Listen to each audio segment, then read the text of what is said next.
तो दोस्तों आज मैं एक्सप्लेन करूंगा नेटफ्लिक्स के ऊपर हाल ही में रिलीज हुई एक south Korean thriller mystery movie को जिसका नाम है अनलॉक्ड। ये मूवी काफी बढ़िया है, काफी इंटरेस्टिंग है। उम्मीद करता हूँ कि आपको काफी पसंद आएगी। इस मूवी को डायरेक्ट किया है किम डाई जून ने और यहाँ पर इसकी रेटिंग भी काफी बढ़िया है। और हाल ही में मैंने मिली नाम की एक मूवी को एक्सप्लेन किया है जो कि एक बॉलीवुड सर्वाइवल थ्रिलर मूवी है। काफी इंटरेस्टिंग है। एक लड़की यहाँ पर एक फ्रीजर के अंदर फंस जाती है जिसका टेम्परेचर -20 डिग्री सेंटीग्रेड है। तो क्या वो बच पाएगी? तो जाकर जरूर देखना, उसका लिंक आपको नीचे डिस्क्रिप्शन में मिल जाएगा, साथ ही साथ पिन कमेंट में भी। तो चलिए अब बिना किसी देरी के चलते हैं सीधा वीडियो की तरफ। तो मूवी की स्टार्टिंग में हम देखते हैं ली नामी को, जो कि एक fun loving, super excited, full of joy और एनर्जेटिक टाइप की लड़की है। नामी के फादर एक कैफे चलाते हैं जहां पर वो उनका हाथ बटाती है और उसकी मदर भी इस दुनिया में नहीं है। वो खुद एक कॉस्मेटिक स्टार्टअप में काम करती है जहां पर उसकी बॉस भी उससे काफी खुश है और उसकी एक बेस्ट फ्रेंड भी है जिसका नाम युंजू है। नामी अपनी लाइफ में पूरी तरह से खुश है, मस्ती करती रहती है, खुश रहती है और इस तरह ही एक दिन गलती से वो अपना फोन एक बस के अंदर गिरा देती है जिसको कोई लड़का उठा लेता है। अब अगले सीन में हम उस लड़के को उसके घर पर देखते हैं जिसके पास में नामी का फोन था, लेकिन तभी नामी के फोन पर उसकी फ्रेंड इयुन का कॉल आता है जिसको वो पिक भी करता है और खुद बात ना करते हुए फोन पर खुद से ही रिकॉर्ड किए हुए मैसेजेस को फीमेल वॉइस में बुलवाता है जिससे ऐसा लगे कि वहां पर कोई लड़की बात कर रही है। अब वो इयुन से ये बोलता है कि उसे ये फोन बस में मिला था और वो ये कहां पर दे दे, जिस पर वो उसको वेट करने का बोलती है। वो नामी से पूछ कर बताएगी। अब वो नामी के घर जाती है और उसकी बात उस लड़के से कराती है। हालांकि इनको ऐसा लग रहा था कि वो लड़की है।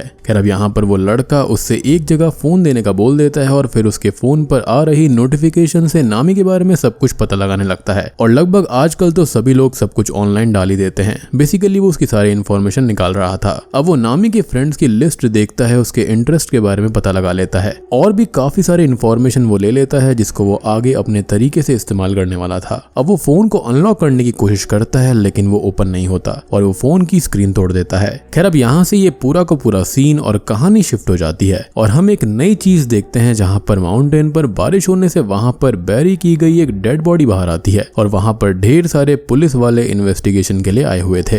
अब वहां पर दो पुलिस वाले कहानी के लिए काफी जरूरी हैं जिनके नाम है वू जीमान और उसका असिस्टेंट किम जोंग हो।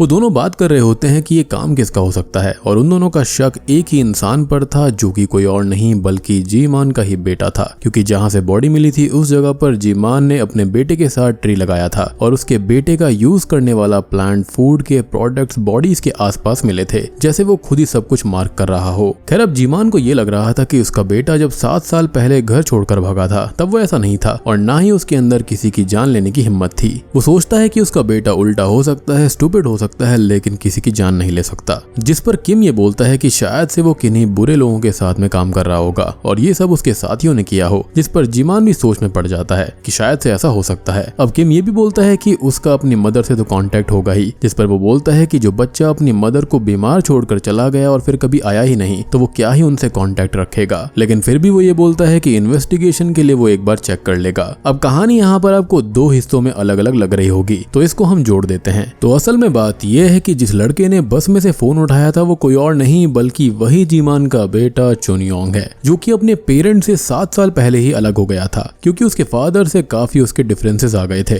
अब हम नामी को देखते हैं जो कि अपने फादर के कैफे में जाती है जहां पर उसके फादर उसे हैंगओवर से निकलने के लिए एक स्पेशल ड्रिंक बनाकर देते हैं जो कि वो लोग सेल नहीं करते थे। वो खाली यहाँ पर उसके फादर की एक स्पेशल ड्रिंक थी जो कि वो अपनी बेटी को ही दिया करता। खैर अब कैफे के अंदर ही चुनयोंग का कॉल आता है और वो नामी से ये कहता है, जिसका मतलब ये है कि वो उसी फीमेल वॉइस से ये बुलवाता है कि फोन की स्क्रीन गिरने से टूट गई थी, जो कि हम जानते हैं कि उसने खुद से तोड़ी थी, जिसको ठीक कराने के लिए उसने उसे रिपेयर शॉप में डाल दिया है और बिल भी पे कर दिया है तो नामी जाकर वहीं से फोन ले ले। खैर अब उसके बताए गए एड्रेस पर जाकर नामी अपना फोन कलेक्ट कर लेती है, लेकिन ये चीजें इतनी सीधी नहीं होंगी। तो यहाँ पर हुआ ये है कि पहली बात तो ये कि शॉप ये चुनयोंग की ही है, साथ ही साथ उसने नामी के फोन पर एक स्पाई कैमरा इंस्टॉल करके उसके फोन को एक और फोन के अंदर क्लोन कर दिया था, जिससे अब नामी की लाइफ के एक एक मोमेंट के अल्टीमेट एक्सेस उसके पास में आ गए हैं, यानी कि छोटी से छोटी चीज उसको पता चल जाएगी। अब नामी वहां से फोन लेकर चली जाती है और वो दिन भर जो भी करती है, जिससे जो भी बात करती है, हर चीज पर योंग नजर रखने लगता है। शाम होने पर वो कैफे भी जाता है उसी ड्रिंक को लेने जो कि नामी के फादर ने उसके लिए बनाई थी, और अभी तक नामी को उसके बारे में पता भी नहीं था, इवन उसने उसका चेहरा तक भी नहीं देखा था, यानी कि वो उसको बिल्कुल अनजान व्यक्ति की तरह मिल रहा था। हालांकि वो उसके बारे में सब कुछ जान चुका था।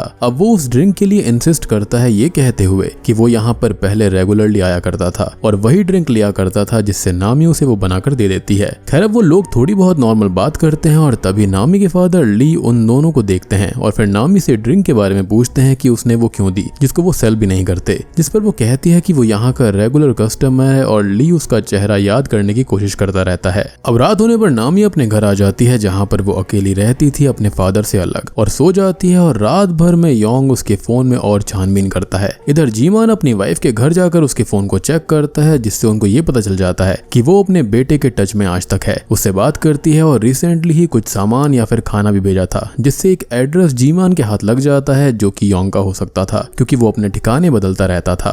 अब इधर मॉर्निंग में हम नामी को उसके डे टू डे लाइफ में देखते हैं। वहीं रात भर में योंग ने उसके बारे में सब कुछ डिटेल्स निकाल कर नोट बना लिए थे, साथ ही साथ दिन भर वो उस पर नजर भी रखने लगता है। अब उसे नामी के बारे में काफी कुछ पता था, लाइक उसको क्या पसंद है क्या नहीं पसंद, घर में अकेली रहती है और लैंडलॉर्ड भी नहीं है, डोर लॉक पिन क्या है, घर से कब निकलती है, कहाँ जाती है, कहाँ पढ़ती है, जॉब पर क्या और कैसा चल रहा है, उसकी दोस्त कौन है कैसी है, बॉस कौन है कैसी है, सबसे ज्यादा वो किससे कनेक्टेड है, सबसे कम किससे बात होती है। उसने कोई सीक्रेट इंस्टाग्राम अकाउंट भी बनाया हुआ है जहां पर से वो अपनी बॉस की थोड़ी बहुत बुराई भी करती रहती है, वो एड्स चलाती है एंड ऑल, और भी हर तरह की जानकारी के पूरे नोट्स वो बना लेता है। और अपने लैपटॉप पर उसने नामी की पिक्चर भी लगा ली थी, जहां पर पहले हम नोटिस करते हैं कि उसने किसी और ही विक्टिम की पिक्चर लगाई हुई थी जो कि पहले योंग का शिकार बन चुकी है। यानी कि ये इंसान नॉर्मल नहीं था, ये एक साइको किलर था। अब नामी अपने ऑफिस में होती है जहां पर उसकी बॉस उसके काम के लिए सिर्फ उसको ही सैलरी हाइक देती है और बाकी लोगों से ये बात सीक्रेट रखने को बोलती है। दूसरी तरफ योंग नामी के घर आकर सब छानबीन कर लेता है। इधर जीमान को भी एड्रेस मिल चुका था और वो अपनी तैयारी के साथ अपने बेटे यानी कि क्रिमिनल को पकड़ने के लिए निकल पड़ता है। किम उसे थोड़ी बहुत जानकारी भी देता है कि वो एड्रेस बदलता था, फिर उसने फोन यूज करना ही छोड़ दिया और बीच में उसके साथ कुछ पैसों वाला फ्रॉड भी हो गया था। इन सारी बातें अब जीमान योंग के घर पहुंच जाता है छानबीन करने के लिए, जहां पर उसे वही नोट्स मिलते हैं और ये टोटल 8 लड़कियों के नोट्स थे और 9वें नंबर पर नामी है जो कि शिकार बनने ही वाली थी। उसने आखिरी वाली लड़की के लिए भी सिमिलर नोट्स बनाए थे कि उसकी फैमिली कौन है, किससे क्लोज रहती है, क्या करती है, सेम बिल्कुल नामी जैसे। और ये भी जीमान को पता लग जाता है कि जो बॉडी माउंटेन पर मिली थी वो इसी लड़की की थी और उसकी कुछ पिक्चर्स भी उनको मिल जाती हैं उसके आखिरी वक्त की, जो कि योंग की रिसेंट विक्टिम थी। अब वो और कुछ पता लगा पाते इससे पहले ही योंग घर तक आ जाता है और उसे पता भी चल जाता है कि जीमान घर के अंदर है, तो वो उनको डिस्ट्रैक्ट करके बाहर लाकर थोड़ी दूर भेजता है और तब तक सारे सबूत मिटा देता है और अपना एक बैग लेकर वहां से भाग जाता है। और ये बैग काफी जरूरी है क्योंकि इसके अंदर उसके विक्टिम्स के फोन्स, नोट्स और बाकी चीजें हैं जो कि उसके लिए किसी अचीवमेंट की तरह है, एक रिवॉर्ड की तरह है। और तभी अब हम नामी के फादर को देखते हैं जो कि कैफे पर थे और तभी योंग वहां पर आता है जिसने की एक नई प्रोफेशनल आईडी बना ली थी कि वो एक डिजिटल सिक्योरिटी एजेंट है और उसको ये भी पता था कि नामी को कुछ सीडीज बेचनी है, तो उन्हें खरीदने के बहाने से वो उससे मिलता है और उसे कुछ मैच टिकट्स भी बेचता है। अब वो यहाँ पर वही ड्रिंक लेता है लेकिन इस बार उसके फादर ही उसको सर्व करते हैं, तो उन्हें काफी कुछ समझ में आ जाता है। वो नामी को घर छोड़ते वक्त ये बोलते हैं कि वो उस लड़के से दूर रहे क्योंकि उन्हें उससे नेगेटिव वाइब्स आ रही थी और वो पहले कभी भी कैफे में नहीं आया है क्योंकि उनको अपने रेगुलर कस्टमर याद रहते हैं, जिस पर नामी उनकी बातों पर ज्यादा ध्यान नहीं देती। लेकिन खुद योंग जो कि ये बातें सुन रहा था, देख रहा था, वो पूरा ध्यान देता है। अब एक सीन के अंदर हम जीमान को देखते हैं जो कि उस लास्ट विक्टिम की मदर से मिलने गए थे और यहाँ पर हमको ये पता चलता है कि योंग का लड़कियों को फंसाने का पैटर्न बिल्कुल सेम है। फोन की स्क्रीन तोड़ना, लॉक पता करना और फिर फोन क्लोन करके उनके ऊपर नजर रखकर उनके करीब जाना। साथ ही साथ हमको ये भी पता चल जाता है कि वो अपनी विक्टिम को खत्म करने के बाद में उसके ही घर को यूज करता है, उसके ही पैसों पर सर्वाइव करता है। बेसिकली वो उनकी आइडेंटिटी को ही चुरा लेता है। अब एक तरह से योंग नामी के फादर को उसके फोन से मैसेज भेजकर उनके फोन के अंदर भी स्पाईवेयर इंस्टॉल कर देता है, जिसके बाद में वो उनके ऊपर अटैक करके उनके ही घर में उनको बंदी बना लेता है, साथ ही साथ उनके घर में ही रहता है। वहां पर वो नामी की लाइफ को भी खराब करने के लिए उसके फोन से, उसकी सीक्रेट आईडी से उसकी बॉस की बुराई करके सीक्रेट बातें लीक कर देता है और वो भी नामी के नाम से, जिससे कि उसको जॉब से निकाल दिया जाता है। और दूसरी ओर माउंटेन पर और तेज बारिश होती है जिससे वहां पर बैरिड और भी बॉडीज बाहर आ जाती हैं, जो कि टोटल 7 बॉडीज थी, जिससे सब जगह डर फैल जाता है और जीमान परेशान हो जाता है एज उसे जल्दी से जल्दी अपने क्रिमिनल बेटे को पकड़ना होगा। और एक खास बात की शुरुआत में नामी को जिस नंबर से कॉल आया था वो था तो योंग का ही, लेकिन वो जो आवाज थी वो शायद से उसके किसी प्रीवियस विक्टिम की ही रही होगी। अब इधर नामी की लाइफ आधे डिस्टर्ब हो ही चुकी थी और वो युन के साथ साइबर क्राइम में रिपोर्ट लिखाने जाती है, जहां पर वो उसे ये बोलते हैं कि वो प्रूफ ला कर दे कि उसका फोन हैक हो गया था, जिससे वो और ज्यादा परेशान हो जाती है कि अब वो प्रूफ कहां से लाएगी। अब उसे अपने डैड का मैसेज आता है जो कि ये कहते हैं कि आज वो छुट्टी ले रहे हैं। हालांकि ये मैसेज भेजा तो योंग नहीं था। अब वो युन के साथ कैफे में जाकर बैठती है और अपने डिजिटल सिक्योरिटी वाली फ्रेंड को कांटेक्ट करती है, लेकिन योंग मैसेज खुद से कर देता है कि वो वेकेशन पर गई है। खैर अब तभी उसको ये याद आता है कि वो लड़का जो कि उसको कैफे में मिला था, जो कि कोई और नहीं बल्कि योंग ही था, वो भी सेफ सिक्योरिटी फर्म में है, तो उसको वो कांटेक्ट करती है। हालांकि वो नहीं जानती थी कि यहाँ पर वो योंग है। अब योंग इधर उसके ही फादर को टॉर्चर कर रहा होता है और अपने काम करने का तरीका और प्लान बताता है कि वो सब कुछ कैसे करता है। और अब जब उसके पास में फोन है तब तक वो कुछ भी किसी के साथ इजीली कर सकता है। खैर वो नामी से मिलने जाता है और वो उसको अपनी प्रॉब्लम बताती है,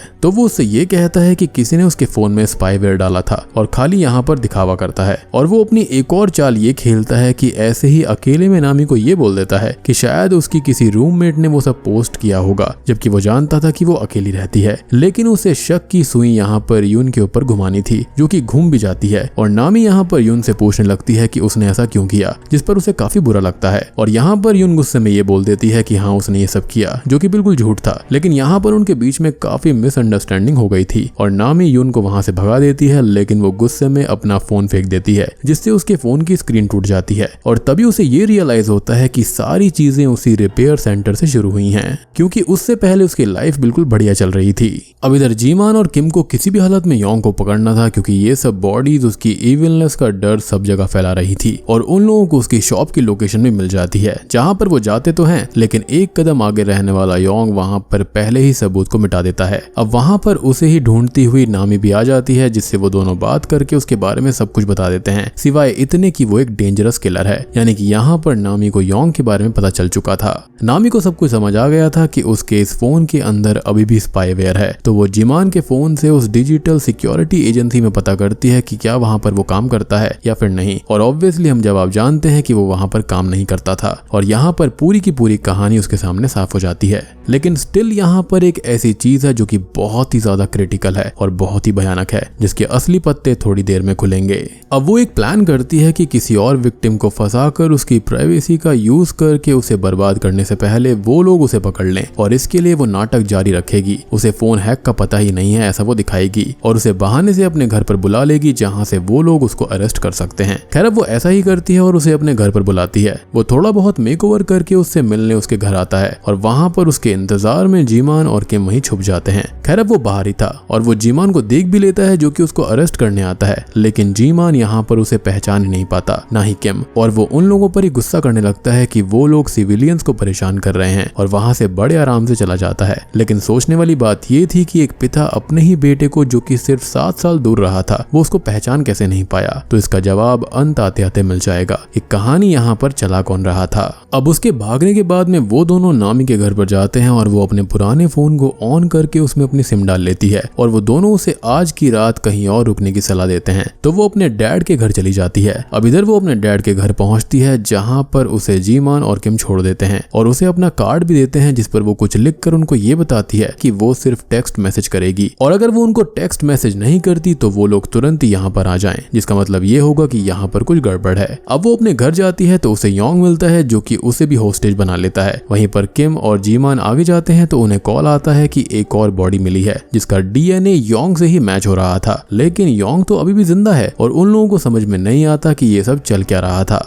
इधर योंग नामी को होस्टेज कर चुका था और उससे जीमान को मैसेज करवा देता है कि वो सेफ है, और अब वो उसे उसके फादर के पास में लेकर जाता है, जिसे उसने बंदी बना रखा था और टब में डाला हुआ था, जिन्हें डुबाने की धमकी देते हुए वो नामी से उसके हाथ पैर बंधवाता है और अब उसे ही टब में डाल देता है, जिससे उसके ही हाथों उसके फादर की जान चली जाए और फिर वो उसको भी खत्म कर देगा। और अब वो हर विक्टिम की तरह अपने इस विक्टिम की भी आखिरी पिक्चर लेता है और फिर आराम से हॉलवे में आता है, जिसके बाद में वो उस विजिटिंग कार्ड को देखता है तो असल में उसके अंदर नामी ने ये लिखकर जीमान को दिया था कि वो कॉल ही करेगी, उसके अलावा कुछ नहीं, क्योंकि उसे अंदाजा था कि उसका दूसरा फोन भी हैक्ड होगा। और हम तो जानते ही थे कि एक बार वो घर जा चुका है, यानी कि जब योंग उसके घर पर गया था स्टार्टिंग में, तो उसने उसके दूसरे फोन को भी हैक कर लिया था और इन लोगों ने उसको आया। खैर अब वो बाहर देखता है तो किम चुपके से अंदर आता है जिसे वो मारने बढ़ता है, लेकिन जीमान उसको पकड़कर पीटने लगता है और अब उससे एक बहुत ही शॉकिंग सवाल करता है कि योंग कहाँ पर है। जी हाँ, यानी कि वो अपने बेटे से ही सवाल कर रहा था कि योंग कहाँ पर है, और वो रोते हुए उसको बोलने लगता है कि वही योंग है उसका बेटा। और तभी किम नामी और उसके फादर को बाथटब से बाहर निकालता है, और नामी तो बच गई थी लेकिन उसके फादर होश में नहीं आ रहे थे। अब इधर जीमान उस सूटकेस को ओपन करता है तो उसके सामने आती है असली सच्चाई, और दोस्तों यहाँ पर खुलते हैं इस मूवी के असली पत्ते।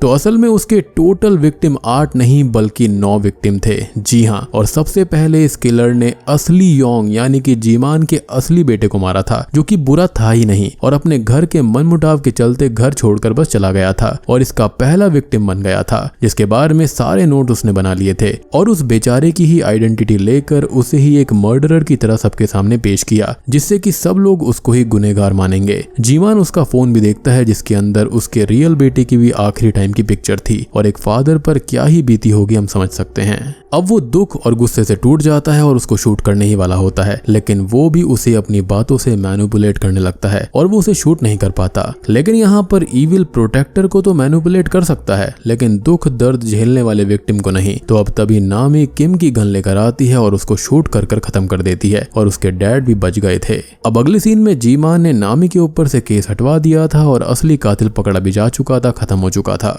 और नामी अब अपने फादर और ईयुन के साथ अपनी हैपनिंग लाइफ में वापस चली गई थी। लेकिन अब उसके मन में हमेशा एक डर बना रहेगा कि कहीं फिर से वो किसी ऐसे ही इंसान का शिकार ना बन जाए। और बूम, इसी के साथ में ये मूवी यहीं पर खत्म हो जाती है। तो दोस्तों ये थी अनलॉक्ड मूवी की कहानी, जो कि एक south Korean thriller mystery horror movie है। उम्मीद करता हूँ कि आपको ये जरूर पसंद आई होगी। ये मूवी फिलहाल नेटफ्लिक्स के ऊपर अवेलेबल है, तो इसको जाकर जरूर देखना। सबसे बढ़िया ट्विस्ट यहाँ पर यही है कि जो एंड में यहाँ पर किलर निकलता है वो असल में बेटा नहीं था, बल्कि वो रियल में कोई और ही था, जिसने यहाँ पर इस ऑफिसर के बेटे की आइडेंटिटी को ले लिया था। और यहाँ पर यह भी दर्शाया गया है कि जो ऑनलाइन वाला मामला है वो काफी खतरनाक है। यहाँ पर डेटा ब्रीचिंग वगैरह बहुत ही खतरनाक होती है, तो इसलिए कहते हैं कि अपना डेटा को हमेशा प्रोटेक्टेड रखना चाहिए और ज्यादा चीजें किसी से भी शेयर नहीं करनी चाहिए। एक अच्छे मैसेज के साथ में काफी बढ़िया मूवी बनाई गई है। उम्मीद करता हूँ कि आपको जरूर एक्सप्लेनेशन पसंद आई होगी। पसंद आई है तो वीडियो को लाइक कर देना, चैनल के ऊपर नए हैं तो सब्सक्राइब कर लीजिए। तो मैं आप सबको मिलता हूँ अगली वीडियो के साथ में, तब तक के लिए।